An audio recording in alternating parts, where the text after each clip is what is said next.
For the first time in decades, Israel and Iran are engaged in a direct sustained conflict, no longer through proxies or covert strikes, but openly warfare.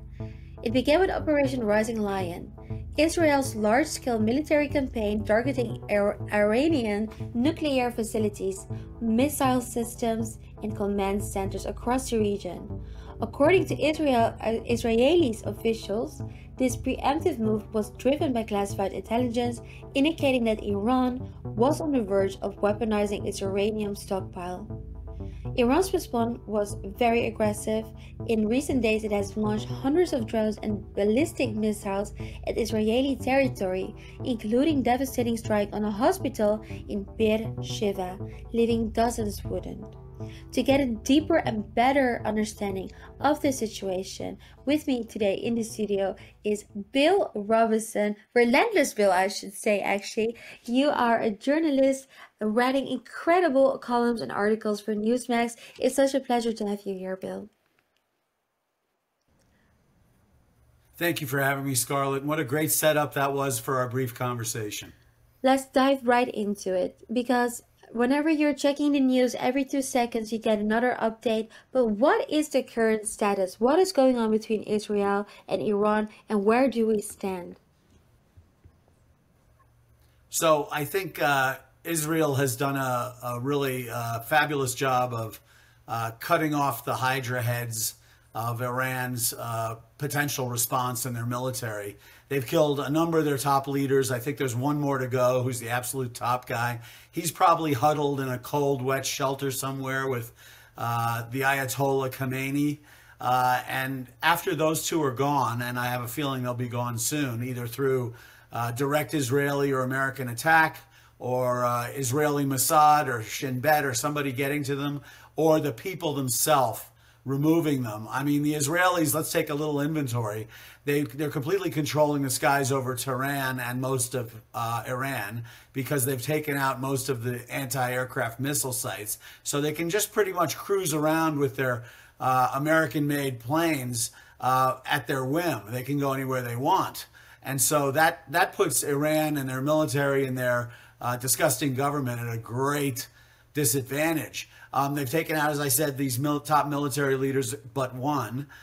They've really destroyed the capability, with the exception of Fordo, in terms of their nuclear possibilities. And that's the last remaining appendage of this octopus of Iran terrorism globally.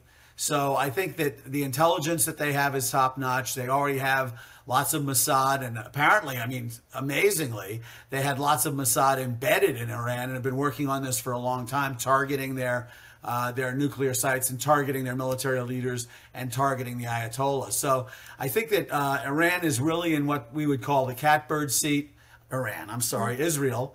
And they're really winning this thing quite quickly and quite well. President Trump is on the sidelines, helping where he can, no doubt, but there's been no American boots on the ground and no American airplanes in the air, and we're not really doing anything overt.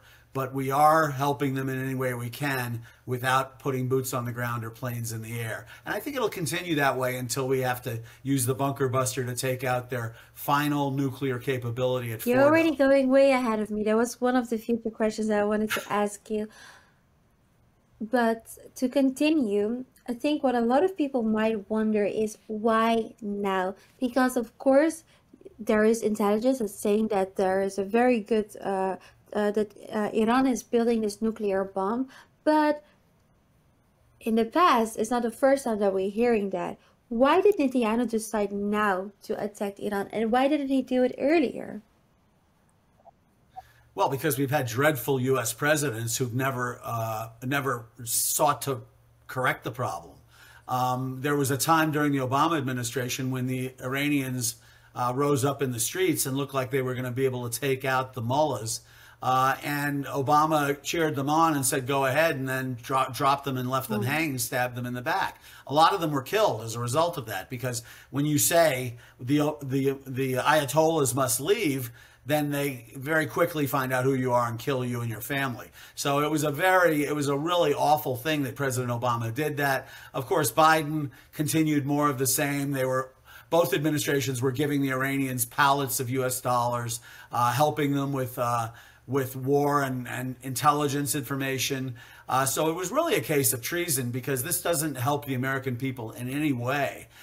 Clinton, in fact, was very pro-Iranian. They don't come out and say these things, but it's just because they're cowards and they keep secrets. So now that we have President Trump in, he's decided he's had enough. And I think the final intelligence that drove him over the edge was that he had heard from American intelligence and Israeli intelligence sources that they were within days of developing 9 nuclear weapons. They could do a lot of damage with 9 nuclear weapons. So that's why President Trump's very committed and is going to resolve this quickly. The left, the media, the Democrats, the socialists, the communists, the entire left, their poodle dog media, they're all trying to scare us by making Iran sound like they're still competent and they still have ways of getting back at us. In the United States, the way they're doing that is saying, oh, dirty bombs and sleeper cells and all this kind of stuff. I can tell you that most of the Iranians that came over here, even if they were in sleeper cells and their goal was to destroy us, they've all said, wait a second, it's much better to live in America than in Iran. I'm not going to destroy America. So there's been that conversion. That's not to say that we aren't in danger from hardcore Iranian caliphate, Shiite Muslims. There's probably some here that can probably hurt us.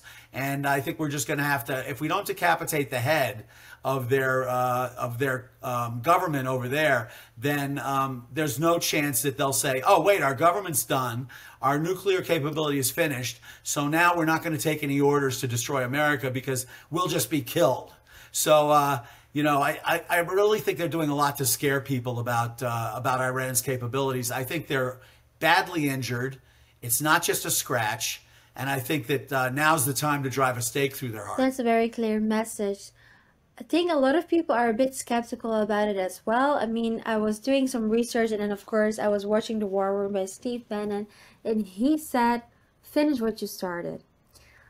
And I think the real question a lot of people have is, can Israel finish this on its own, or does the US need to step up? Well, I think the U.S. needs to step up in this final situation, which is the I think 1,600 nuclear centrifuges and all of the enriched uranium that they have in Fordo. The Israelis do not have the bunker buster bomb that we have, and they more importantly as well, they don't have the airplanes to deliver it. So only the America B-2 bomber, the Spirit bomber, can deliver this bomb, and that's why President Trump is facing a tough decision. I think it's pretty clear from everything we hear that he's going to go in there. I think it's going to be sometime tomorrow or over the weekend, and he's saying it's going to be a week or so until he decides. But I think he's just pushing everybody's expectations out, particularly the Iranians, to make them think it's going to be, a week or so. We have a week more to, rebuild or to protect our holy nuclear capability. And I think he's going to go in there sooner rather than later. We're not talking about putting boots on the ground. We're not talking about, American airplanes invading all of your Iranian airspace. The Israelis have already done that. We're just talking about us dropping a tremendous bomb that's going to blow up their nuclear capability. And that's what needs to happen. So Trump is as peaceful as ever. He's not a warmonger. He's a peacemonger. It's one of the promises he made, right? I think it was even during his inauguration speech that he would be a president of peace. Now, one other thing that I saw was an item from Jack Posobiec, who said on this issue, it's looking more and more like Israelis' ultimate goal is full regime change. We didn't sign up for that. We cannot take the upsell and get dragged into another forever war. So I disagree with Jack, my good friend Jack, on this matter. I think it's always been about regime change since 1979. I mean, for goodness sake, how long can you let somebody sit there and say death to America and death to Israel and death to Jews? So we have far too many assets and Americans over there. We have 40,000 U.S. military service men and women over there. We have an unlimited amount of American Jews living peacefully in Israel. We have all kinds of, embassy and diplomatic corps over there. We have to protect those people, and that's Trump's first goal, protecting those people. And it's patently obvious since 1979. What is that? 36 years. These raghead goat herders have been essentially threatening the world and causing terrorism through Hamas, Hezbollah, and even Al Qaeda. Let's face it. There's all kinds of connectivity to every bit of terrorism all over the world through Iran. And so I think that this is not about regime change like it was normally meant by Democrat presidents like Jimmy Carter and Barack Hussein Obama, Joe Biden, and Bill Clinton. Regime change for them is winning the hearts and minds of the people and getting them to, using them to replace their current dictator with an even worse American dictator. And that's not what Trump's about. Trump really wants the Iranian people to pick their next person. I haven't heard him say it, but I know this is his goal. He doesn't believe the Americans can pick a leader in Iran because we're not Iranian.